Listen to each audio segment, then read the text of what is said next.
Hey, what's up, y'all? And it's time for another preview and prediction video. So today we are going to do the Ohio State Buckeyes. So now, of course, last year Ohio State went 11-1 in the regular season, with their only loss being to Michigan. And then they did also lose their bowl game to Missouri. So now your offense was really disappointing last year. Only 30.5 points per game, and just over 400 yards per game. So just not up to Ohio State standards. So, but I mean, you do have a new offensive coordinator, Chip Kelly, and yeah, of course he quit being the head coach at UCLA to join Ryan Day's staff as offensive coordinator. So, and of course, Chip Kelly was, of course, well known for his offenses that he had at Oregon. Known for the really, high tempo offense. Run 100 plays a game.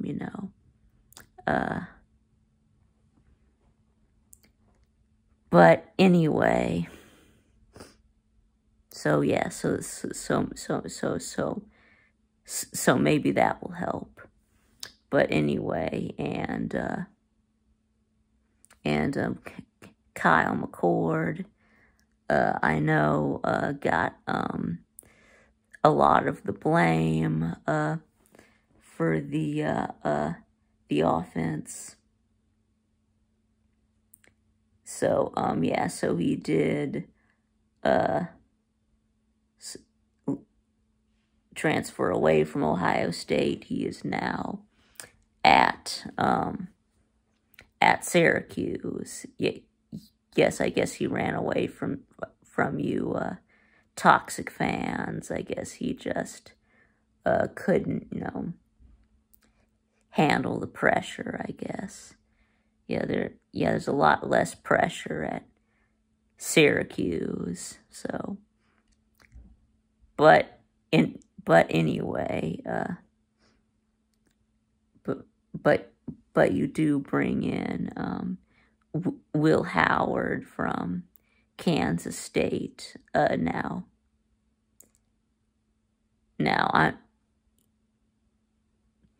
I'm not really convinced that Will Howard really is better than Kyle McCord.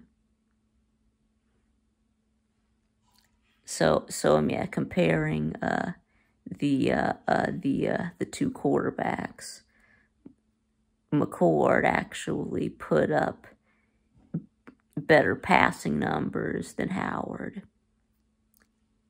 Let's see, and then so McCord, he had 3,170 yards, completed 65.8% of his passes, 9.1 yards per attempt, 24 touchdowns to 6 interceptions, sacked 16 times, and he had a passer rating of 161.6. Guessing that was through 12 games. So And then Will Howard in 12 games, he had 2,643 yards with completing 61.3% of his passes, 7.4 yards per attempt, and 24 touchdowns. So same as McCord, but also 10 interceptions and sacked 16 times.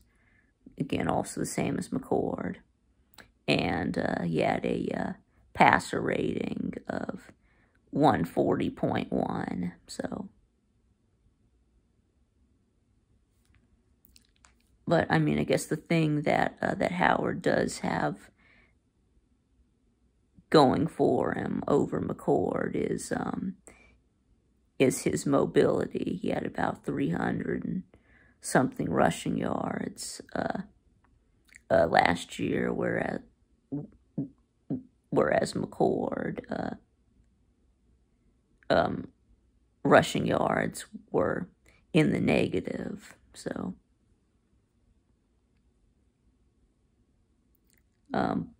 but anyway, so yeah, and then in the transfer portal, you did also get a 5-star quarterback, Julian Sayin from Alabama. But I mean, he is a freshman, so probably won't be, expected to start right away.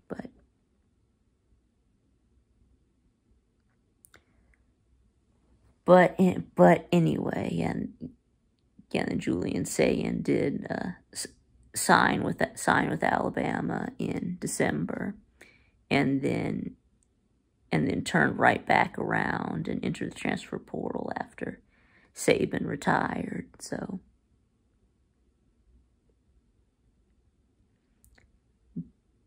but anyway, so yes, now for your running back situation.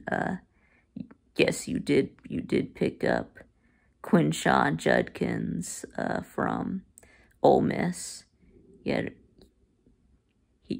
had almost 1,200 yards rushing last year, and then you do also bring back your leading rusher from last year, Travion Henderson, who had 900 and something rush yards. And then you do also bring back Mayan Williams. Yes, his season was cut short by injury, but he was your leading rusher in 2022. So, and then you do lose Chip Trayanum to the transfer portal. He went to Kentucky. So,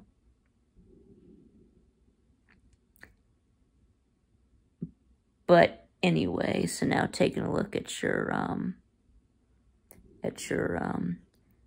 wide receivers, tight ends, of course you do lose Marvin Harrison Jr. He had about 1,200 receiving yards. So, and then also your tight end, Cade Stover. You also lose him to the NFL. So, and then Julian Fleming hit the transfer portal. He is now at Penn State. So you lose 3 of your top 4 receivers. That's the bad news. But you do bring back Emeka Egbuka, and Carnell Tate. So anyway, so last year, basically aside from Harrison and Stover, basically got the same production that they had in 2022. And then while Emeka Egbuka and Julian Fleming saw their production cut in half. So, I mean, Egbuka was actually a 1,000-yard receiver in 2022. So, but anyway, so you do bring back Emeka Egbuka, who was a 5-star recruit, and also Carnell Tate, who was a 5-star, and he was a freshman last year. And then in this year's recruiting class, you do also bring in a 5-star freshman wide receiver, Jeremiah Smith. He was not only the #1 receiver in his class, but the #1 overall player. So yeah, you've got those. So yeah, you've got 3 5-star wide receivers that you're working with. So don't think anyone's really gonna feel bad for Ohio State for losing a couple of receivers. So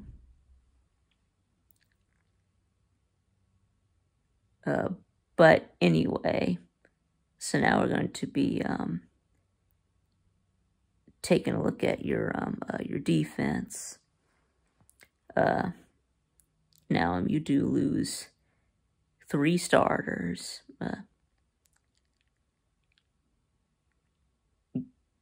Yeah.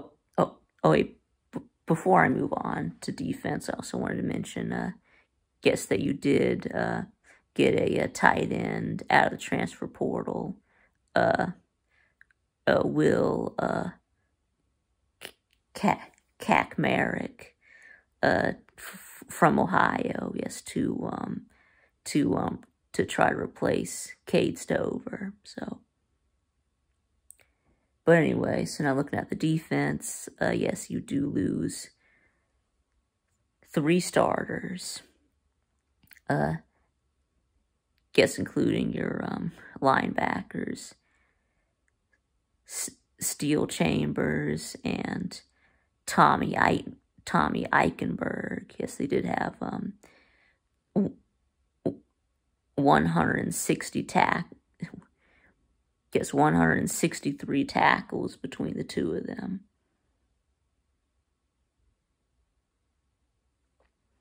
And those were your top 2 tacklers. So, and you do also lose a safety, Josh Proctor.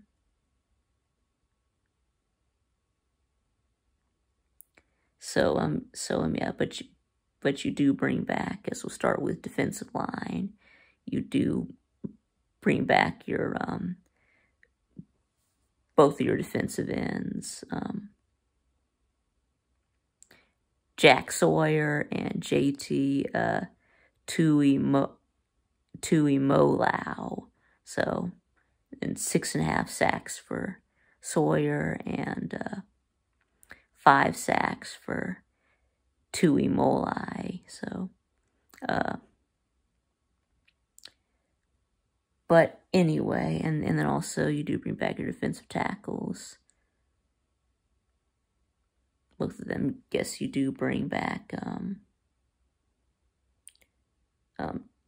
Ty Hamilton and Tyleik Williams. And then looking at your linebackers, you do bring back Cody Simon, who's like your 3rd linebacker. So, and then then the secondary, guess I did mention that you do lose Josh Proctor at safety, but you also bring back a safety, Lathan Ransom, who was actually one of your starting safeties in 2022, but his production really fell off last year. You also do bring back Sonny Styles at safety, and then your cornerbacks, Davidson, Ig, Benoson, and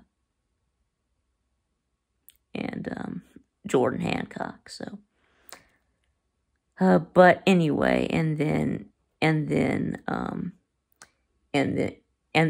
last year you had an elite defense. I mean, it was top 5 in almost every category. And yeah, no, that Ohio State really caught a lot of heat for having for how bad the defense was in 2021 and 2022. I mean, not really that it was bad, but I mean, it was just kind of average. So, but yeah, you had like the second best scoring defense behind only Michigan. So, did only give up about 11 points per game and 265 total yards per game. So even as your offense struggled, your defense, was able to win a lot of games for you. So,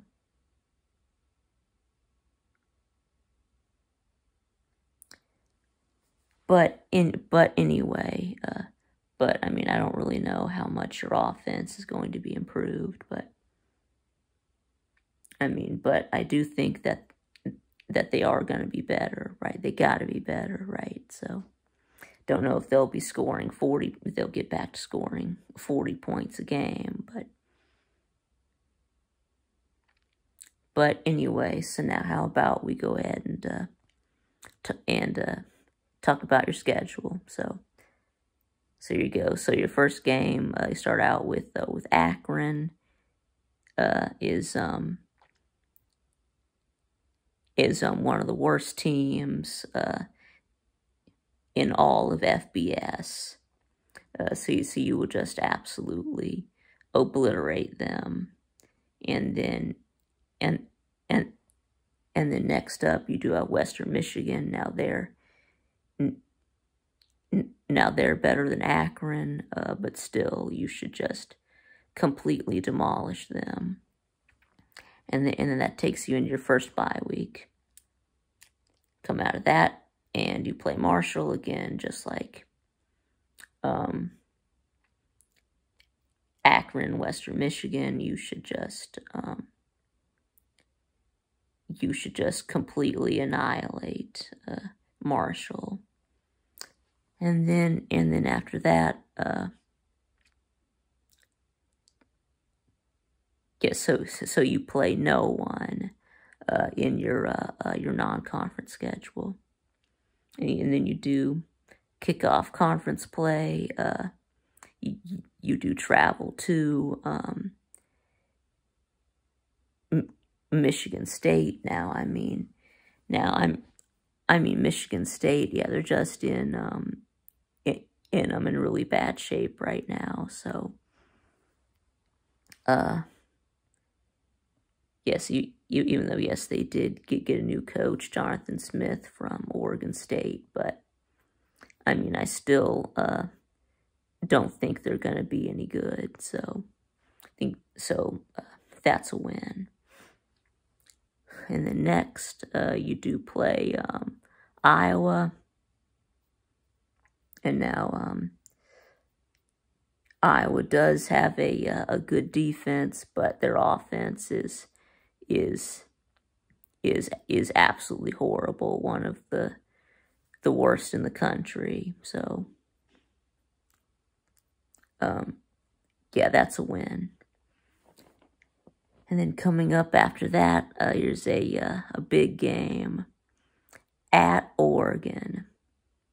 Now, I already did my Oregon preview, so you already know that I do have you losing this game to Oregon. If you got them at home, I would probably pick you, but since on the road, I did decide to go with Oregon. So, and then after that, you do have your bye week, second bye week. You come out of that and get Nebraska at home. Oh yes, Nebraska did get Dylan Raiola, so.